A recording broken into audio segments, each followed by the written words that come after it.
Welcome to Inside China Today. I'm Tara Sunderland, and here's the news summary for Wednesday, the 11th of November. First, the headlines. South Korea's Kim Dae-jung arrives in Beijing, and northern Chinese authorities close a drug rehab center turned drug den. Meanwhile, China vows to use high technology to battle future floods. South Korean President Kim Dae-jung arrived in Beijing on Wednesday to begin a 5-day visit.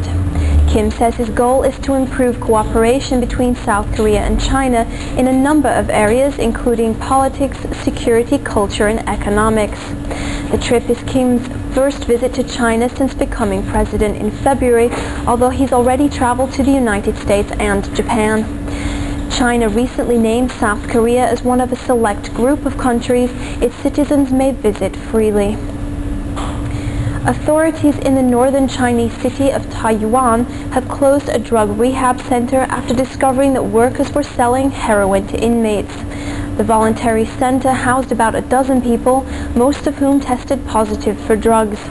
Police received an anonymous tip about the institution and sent 2 officers in to pose as inmates. The 2 had little difficulty in purchasing heroin once inside. Chinese addicts who can afford private care have the option of turning themselves into such centers. China says it will use technology rather than sheer manpower to fight future floods. The state-run China Daily said Wednesday that machinery to plug holes in dikes and test underwater sections of the barriers already exists. The paper quoted the country's Ministry of Science and Technology, Zhu Lilan, as saying the machinery has yet to be developed due to the lack of cooperation between research institutes and producers. During the recent floods, thousands of army personnel were mobilized to fight the rising waters. And now the business news.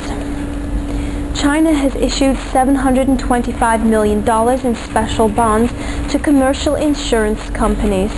The 5-year bonds carrying an annual interest rate of 5.68% to be paid annually. The bonds are intended particularly for insurance companies and can't be traded on the securities market. A finance ministry spokesman says the bonds are intended to promote a sustained, fast, and healthy growth of the national economy.